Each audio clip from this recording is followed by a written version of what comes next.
প্রিয় শিক্ষার্থীবৃন্দ, প্রীতি ও শুভেচ্ছা নাও। আশা করি ভালো আছো। আজ আমরা নবম দশম শ্রেণীর বিষয় বিজ্ঞান, পদার্থবিজ্ঞান অধ্যায় 4 অধ্যায়ে অর্থাৎ চতুর্থ অধ্যায়ে কিছু মৌলিক বিষয় নিয়ে আজকে আমরা আলোচনা করব পদার্থবিজ্ঞানের। প্রিয় শিক্ষার্থীবৃন্দ, আমি তোমাদের সাথে আছি। আমি মোহাম্মদ মনিরুজ্জামান, সহকারী শিক্ষক, গণিত, ছাতক সরকারি বহুমুখী উচ্চ বিদ্যালয়, ছাতক, সুনামগঞ্জ। তো আমরা আজকে যে সকল মৌলিক বিষয় নিয়ে আলোচনা করব, প্রথমে কাজ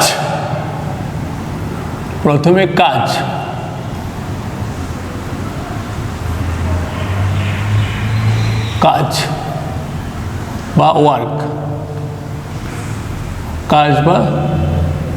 ওয়ার্ক, শিক্ষার্থীবৃন্দ, কাজ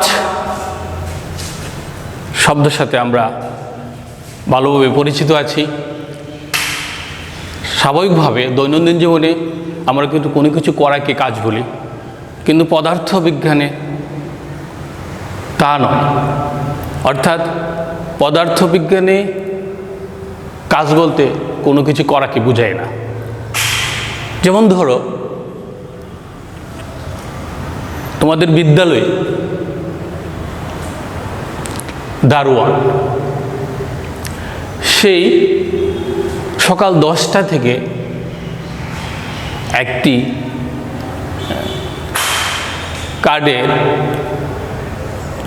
টেবিলের উপরে বসা আছে এবং টানা 6 ঘন্টা, অর্থাৎ সে যদি 6 ঘন্টা বসে থাকে এই চেয়ারের উপরে, টেবিলের উপরে, এবং 4টার সময় তোমরা যখন বিদ্যালয়ের ছুটি হয় তখন যদি কেউ বলো যে দারোয়ান ভাই, তুমি আজ অনেক কাজ করেছ, কিন্তু এই কথাটা সম্পূর্ণই ভুল।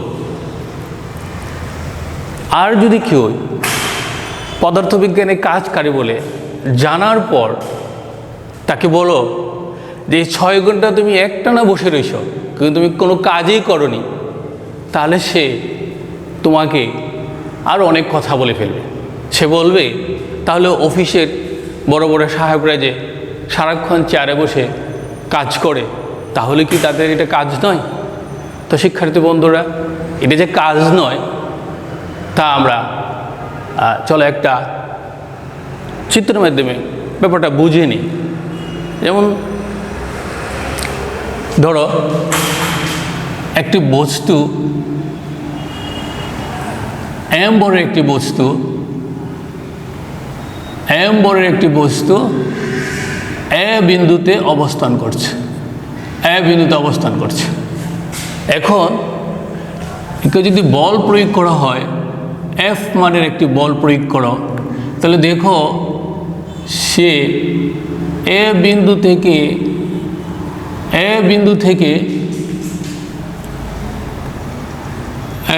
থেকে এস মিটার দূরত্ব অতিক্রম করে সে বি বিন্দুতে আসলো। এম্বরের বস্তুটি বি বিন্দুতে এলো কোন দিকে? যেদিকে বল প্রয়োগ করেছো সেদিকে। এখন যদি আমরা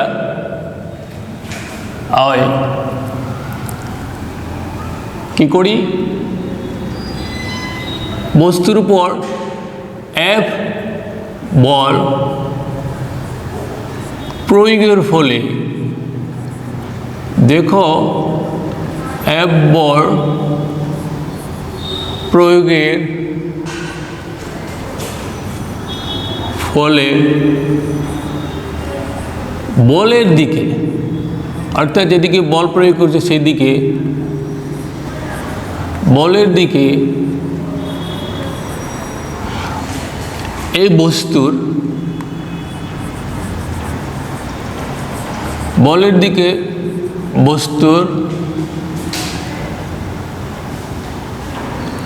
এস সরণ হয়।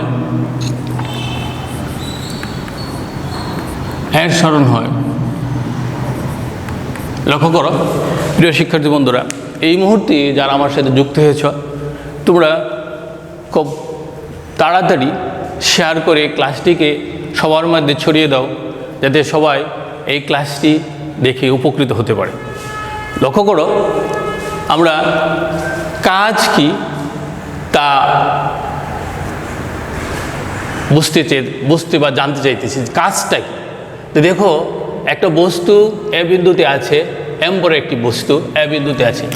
এখন তার উপরে কী করছো তুমি? বল প্রয়োগ করেছো।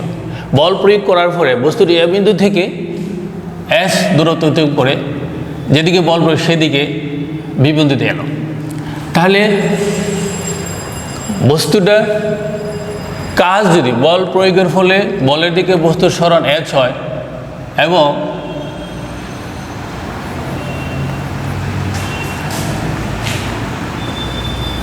এই বল দ্বারা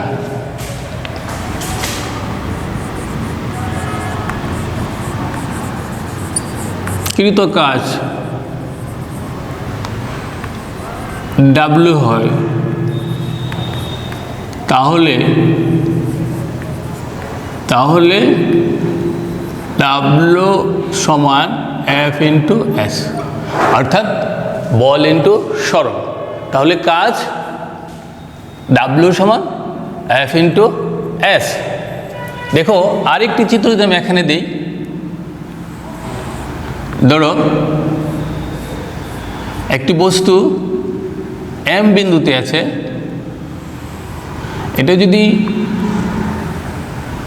এই বস্তুটাকে তুমি ঠেলে ঠেলে এস দূরত্ব অতিক্রম করো, অর্থাৎ এফ বল প্রয়োগ করার পর ঠেলেতে যদি অতিক্রম করো এবং যদি এন বিন্দুতে চলে আসে এবং এন বিন্দুতে চলে আসার পরে সে গতিপ্রাপ্ত হলো, এই গতির কারণে আর তুমি বল প্রয়োগ করো নাই, কিন্তু বস্তুটি সি বিন্দুতে এসে থেমে গেল। তার মানে এফ প্রযুক্ত বল প্রয়োগ করার ফলে বস্তুটি এম থেকে এনে গেল। এখন এনে গতিশীল থাকার কারণে বল প্রয়োগ না করার ফলেও সে আরও ডি দূরত্ব গিয়ে সি বিন্দুতে থেমে গেল, অর্থাৎ বস্তুটি এখানে গিয়ে থেমে গেল। তাহলে আমাদের কতটুকু কাজ হলো দেখো, আগের মতোই এফ বল দ্বারা যদি সম্পাদিত কাজ ডাব্লিউ হয়, তাহলে কি হলো দেখো, এফ ইন্টু এস প্লাস আবার দূরত্ব গেল ডি, কিন্তু এখানে বল ছিল না, বল শূন্য। তার মানে কত হলো বলো? F into S. তাহলে দেখো, কাজে যে সুনির্দিষ্ট অর্থ আছে তা এখানে আমরা দুইটা চিত্রের মধ্যে দেখতে পেলাম। অর্থাৎ বল নেই, প্রযুক্ত বল নেই, তাই দূরত্ব এন থেকে সি পর্যন্ত সে গতি জড়তার ফলে যাওয়ার ফলে এখানে কাজ হয়নি। যেমনটি তোমার দারোয়ান 6 ঘন্টা তার টেবিলের উপর বসা ছিল, কিন্তু তার কাজ হয়নি। এখন তুমি নিশ্চয়ই এই দারোয়ানের যে কাজ হয়নি, কি কারণে কাজ হয়নি একটু লক্ষ্য করো। কারণ সেখানে তার বল প্রয়োগের সাথে সাথে কাজ হতে হলে বল প্রয়োগের সাথে সাথে বস্তুটি স্মরণ হতে হবে, অর্থাৎ তার অবস্থার পরিবর্তন করতে হবে। যদি অবস্থার পরিবর্তন না করে তাহলে কাজ হয় না। তাইলে আমরা যদি সংজ্ঞা আকারে কাজটা লিখি তাহলে কি লিখব? প্রযুক্ত ভল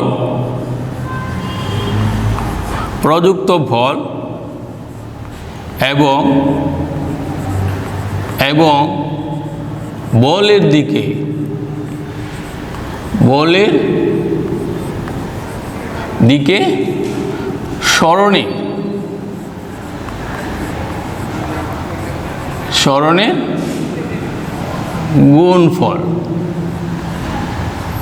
সরণের গুণফলকে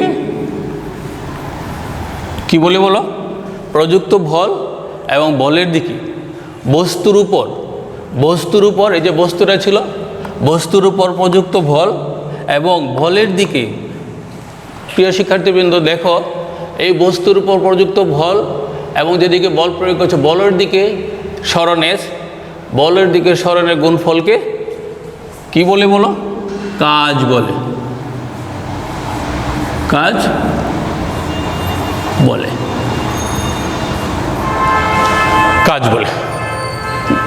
লিখো না খাতায় তোমরা, বস্তুর উপর প্রযুক্ত বল এবং বলের দিকে সরণের গুণফলকে কাজ বলে। তো আমরা কি পেলাম? কাজ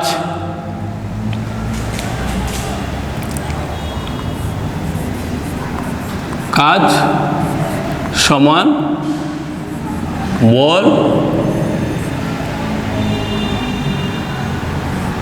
বল বল ইন্টু সরণ। কাজ পেলাম বল ইন্টু সরণ। এখন দেখো তাহলে কাজের এককটা কী হবে বলো দেখি? কাজের একক, কাজের একক, কাজের একক কী হবে বলো দেখি? আমরা গত তৃতীয় অধ্যায়ে পড়েছি ভল, ভলের একক পেয়েছি, এবং দ্বিতীয় অধ্যায়ে সরণের একক পেয়েছিলাম। মনে আছে তোমাদের? বলের একক পেয়ে কী পেয়েছিলাম? বলের একক নিউটন পেয়েছিলাম, বলের একক নিউটন পেয়েছিলাম, নিউটন।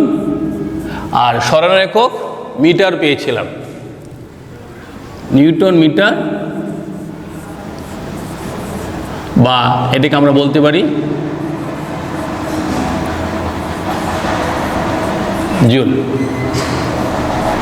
তো আমরা পেয়ে গেলাম কাজের একক, বলের একক এবং সরণের একক গুণফল।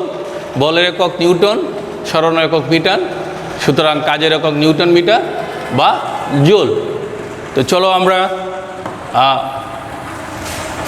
পরবর্তীতে আমরা চলে যাই ক্ষমতা, কারণ চতুর্থ অধ্যায় আমরা মৌলিক বিষয়গুলির মধ্যে কাজ, ক্ষমতা এবং শক্তি নিয়ে আজকে আলোচনা করব। তুলে নাও।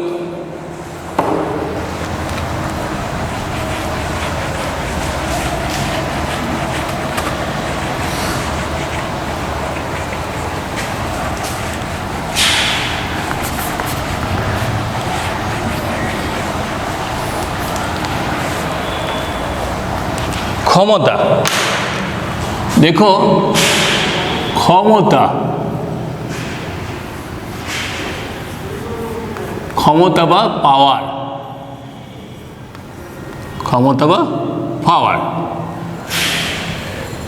এই ক্ষমতা বা পাওয়ার এই শব্দটার সাথেও আমরা দৈনন্দিন জীবনে এই শব্দটা বেশ পরিচিত, যদিও ক্ষমতা বা পাওয়ার শব্দটা যে শুধু ভালোভাবেই ব্যবহার করা হয় তা কিন্তু নয়।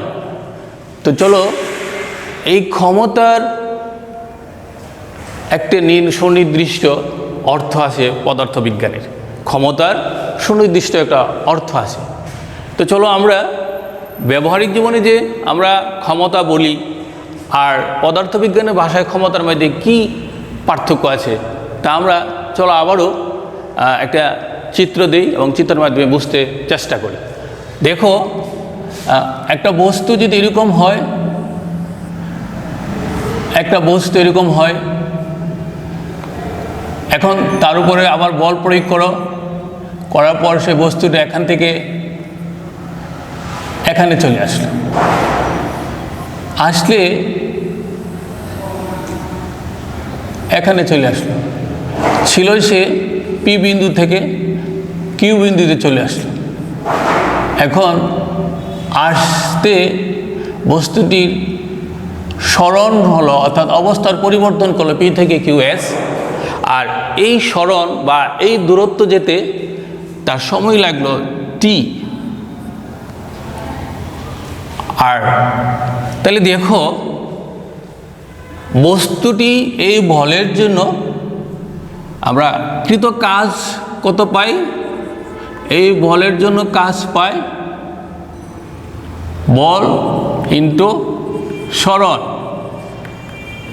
অর্থাৎ কাজকে যদি আমরা ডাব্লু দ্বারা প্রকাশ করি তাহলে এফ ইন্টু এস। তাহলে এই বস্তুর অবস্থার পরিবর্তনের জন্য বল প্রয়োগ করার কারণে আমরা কাজ কত পেলাম এবং সেই সরণ এই দূরত্বটুকু যাওয়ার জন্য আমরা কাজ পেলাম এফ ইন্টু এস। এখন এই কাজটাকে যদি আমি এই কাজটুকে যদি আমি সময় দ্বারা ভাগ করি তাহলে হয়ে যায় আমাদের হার। প্রিয় শিক্ষার্থীবৃন্দ, আমরা যখন গতি পড়েছিলাম তখন তোমাদের মনে আছে গতিতে বলেছিলাম সরণকে টি দিয়ে ভাগ করছিলাম, সরণের হার। কি বলে সরণের হারকে? বেগ বলে। তারপর বেগের পরিবর্তনের হার বি মাইনাস ইউ, বেগের পরিবর্তন। হার ছিল টি, কি হয়েছিল? ত্বরণ। বেগের পরিবর্তন হার ত্বরণ। তাহলে এখন আমি এই যে কাজ হলো ডাব্লু, কাজের পরিবর্তনের হার, অর্থাৎ কাজকে যদি আমি এই টি দ্বারা ভাগ করি তাহলে কি হবে? কাজের পরিবর্তনের হার। তা কাজের পরিবর্তনের হারকে পাওয়ার বা ক্ষমতা বলে। তো চলো আমরা সংজ্ঞা আকারে লিখলে কীভাবে লিখবো একটু আরেকটু বিশ্লেষণ করে দেখি। মনে করি বস্তুটি টি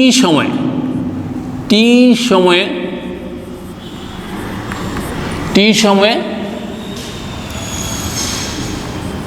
ডাব্লু পরিমাণ কাজ করল। টি সময়ে ডাব্লু পরিমাণটা কাজ করে। তাহলে অতএব একক সময়ে কাজ করে ডাব্লু বাই টি পরিমাণ কাজ সম্পন্ন করে। এই যে বস্তুটি একক সময়ে যে পরিমাণ কাজ করলো তাকে কি বলে বলো? তাকে ক্ষমতা বলে। অর্থাৎ বস্তু একক সময়ে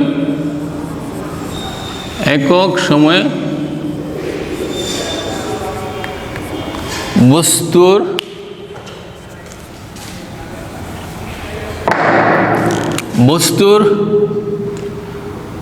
একক সময়ে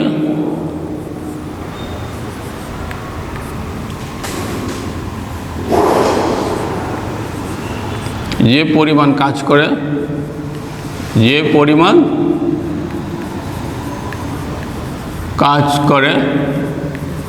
তাকে ক্ষমতা বলে।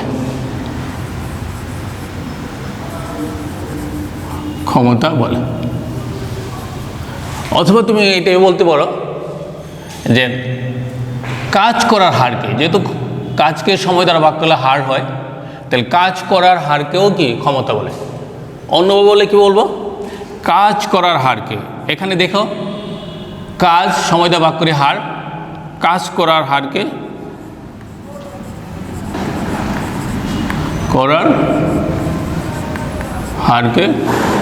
ক্ষমতা বলে। তাহলে আমরা দৈনন্দিন জীবনের যে ক্ষমতা বা দাম্ভিকতার কথা বলি, এটার সাথে পদার্থবিজ্ঞানের কাছের যে মিল নেই বা কী পার্থক্য তাই তখন আমরা বুঝতে পেরেছি। প্রিয় শিক্ষার্থীবৃন্দ, আমি আবার বলছি, দেখো ক্ষমতা কি, ক্ষমতা বা পাওয়ার কি। আমরা দেখলাম একটা বস্তু প্রতিবন্ধিত আছে, তার উপর আমরা এফ মানে একটি বল প্রয়োগ করার ফলে বস্তুটি যেদিকে বল প্রয়োগ করে সেদিকে চলে গেল, এস একক দূরত্ব অতিক্রম করে কিউ বুদ্ধিতে চলে আসলো। তাহলে কাজের পরিমাণ কত হলো? কাজের পরিমাণ হলো ডাব্লু সমান এফ এস। এই যে আমরা কাজ পেলাম, এই কাজটা সম্পাদিত হতে তার সময়ের প্রয়োজন হলো কত? টি সময়, টি সেকেন্ড বা টি একক সময়। তাহলে দেখো টি সময়ে বা টি একক সময়ে টি সময়ে মানে টি পরিমাণ সময়ে বস্তুটি কী পরিমাণ কাজ সম্পাদিত করতে পারলো? ডাব্লু পরিমাণ কাজ সম্পাদিত করলো। তাহলে একক সময় কত করলো? W by T. অর্থাৎ এই যে কাজের হার W/T, অর্থাৎ টি দ্বারা ভাগ করলে কাজের হার হয়ে গেল, তাই কাজ করার হারকে ক্ষমতা বলে, অর্থাৎ বস্তুর কাজ করার হারকে ক্ষমতা বলে। তাহলে আমরা দুইভাবে লিখতে পারি, ক্ষমতা কাকে বলে? বস্তু একক সময়ে যে পরিমাণ কাজ করে তাকে ক্ষমতা বলে, অথবা কাজ করার হারকে ক্ষমতা বলে। তাহলে আমরা কি পেলাম? ক্ষমতাকে যদি পি দ্বারা প্রকাশ করি, ক্ষমতা পি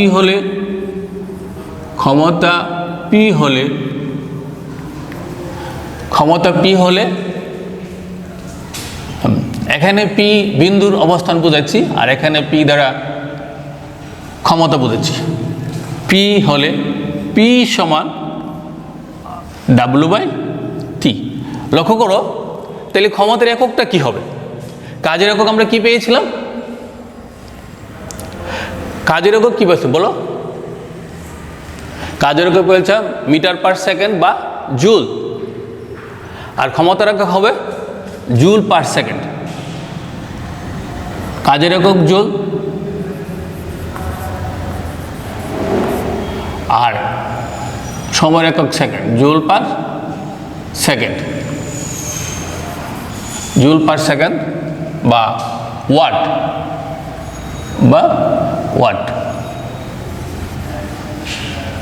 তাহলে আমরা পেয়ে গেলাম কাজের একক ওয়াট। তো শিক্ষার্থী বন্ধুরা, এখন দেখো আমাদের তৃতীয়, লিখে নাও সবাই, তৃতীয় পর্যায়ে আমাদের আছে শক্তি। তো চলো আমরা শক্তি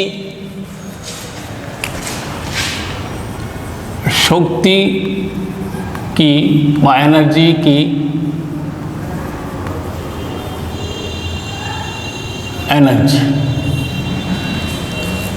প্রিয় শিক্ষার্থী বন্ধুরা, এই শক্তি বা এনার্জি যদি না থাকতো তাইলে পৃথিবীটাই অচল হয়ে যেত। আমরা যে হাঁটতে পারি যান্ত্রিক শক্তির কারণে, আমরা দেখতে পারি আলোক শক্তির কারণে, আমরা শুনতে পারি শব্দ শক্তির কারণে, আর বিদ্যুৎ শক্তির তো প্রয়োজনীয়তা শেষ নেই। সুতরাং তাহলে শক্তি কি? আমরা কতক্ষণ আগে তাহলে চলো আমরা একটা চিত্রের মাধ্যমে বিষয়টা বুঝে নিই। ধরো এখানে একটি বস্তু আছে, আর এই বস্তুটাকে বল প্রয়োগ করে এখানে নিয়ে গেলাম, তাহলে বল F প্রয়োগ করলে M থেকে N এ চলে গেল, সে S সরণ হলো। দেখো তাহলে আমরা কাজ পেলাম কত? W সমান পাইছি F × S। এই যে কাজ W সমান Fs, এই কাজ অর্থাৎ বস্তুটা যে কৃত কাজ হলো, এই কৃত কাজ হলো শক্তির পরিমাণ, অর্থাৎ বস্তুটা যতটুকু কাজ করে তার পরিমাণ হলো শক্তি। তাহলে আমরা বলতে পারি কৃত কাজে শক্তি, কৃত কাজে শক্তি। অর্থাৎ আমি যদি সংজ্ঞা আকারে বলি তাহলে বলতে হবে কাজ করার সামর্থ্যকে শক্তি বলে। যেহেতু শক্তি বলে শিক্ষার্থীবৃন্দ, যেহেতু কৃত কাজের শক্তি, তাহলে শক্তির একক কাজের একক একই। তো আজ এই পর্যন্তই, তোমরা ভালো থাকো, আবারও দেখা হবে। ধন্যবাদ সবাই।